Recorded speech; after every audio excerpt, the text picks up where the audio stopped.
Welcome back, ladies and gentlemen. Well, on behalf of President Abdel Fattah al-Sisi, Prime Minister Mustafa Madbouli participated in the 80th session of the UN General Assembly on a two-state solution for Palestine. And to shed more light on this, we have the pleasure to have with us over the phone our dear guest, Dr. Monica William, International Relations Analyst. Good morning.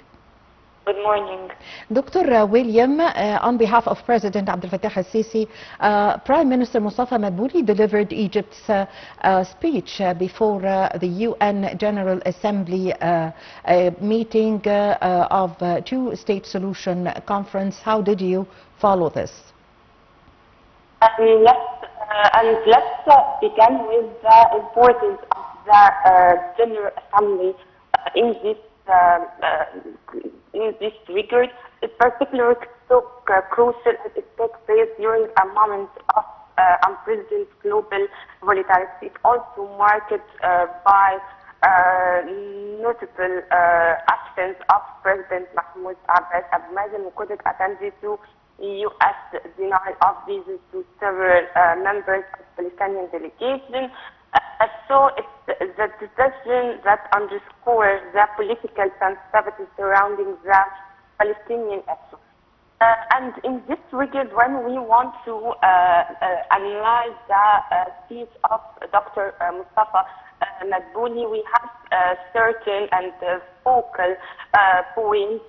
He addressed behalf of President Abdel Fattah al-Sisi, as you mentioned, the Egyptian significant political diplomatic messages reflecting Egypt's talent and the proactive approach to global and to challenges. He speech on the multilateralism, positioning the United Nations and the international role as the legitimate framework for resolving international disputes and Palestinian efforts.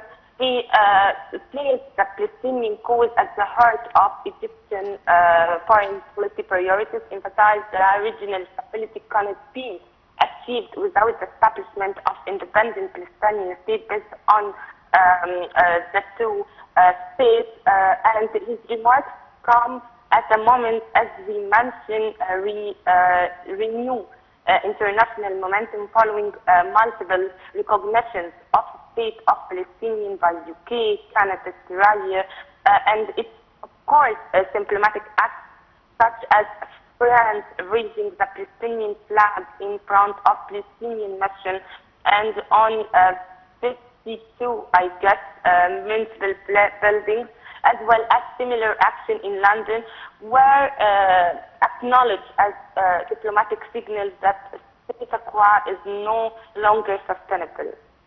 Yes. Also, away from the statement or the speech by Egypt that was delivered by Prime Minister Mustafa Madbouli, also Arab countries delivered their speech. The speech by King Abdullah II of Jordan, also the Prime Minister of Algeria. And how did you follow the speeches by the Arab officials?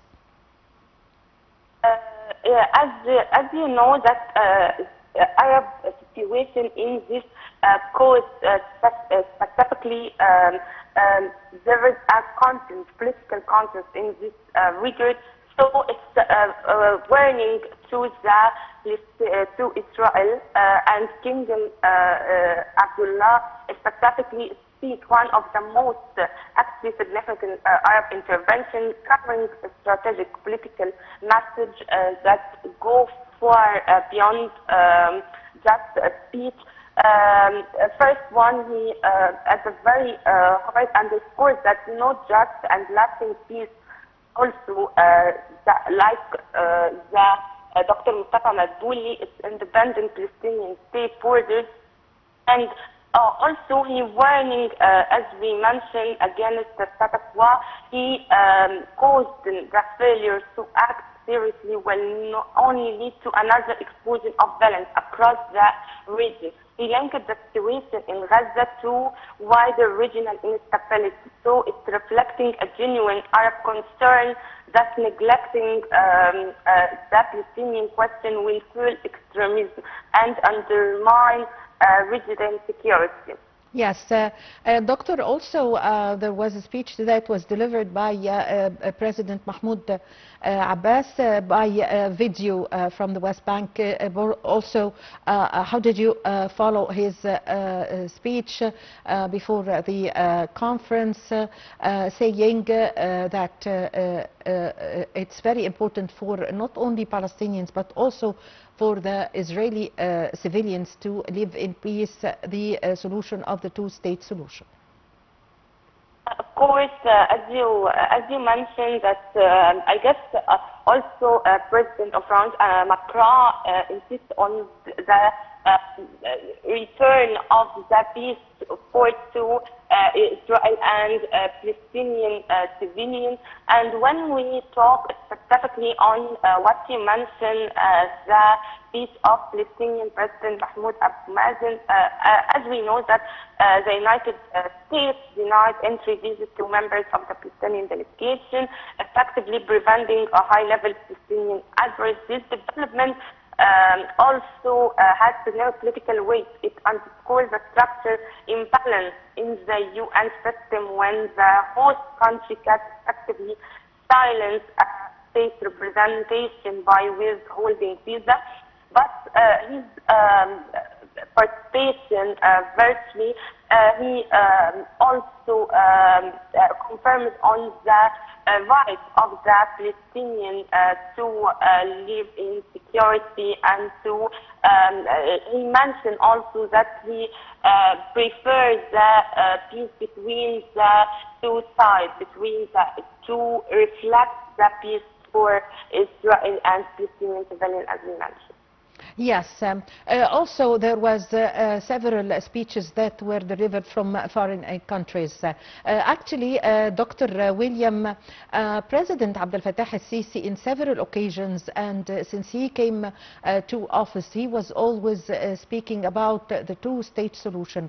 Actually, the title of the conference of the UN hours ago was titled the two-state solution conference, as President Abdel Fattah al-Sisi used to say that this is the only means to reach peace and stability and security for both states and for the security of the Middle East.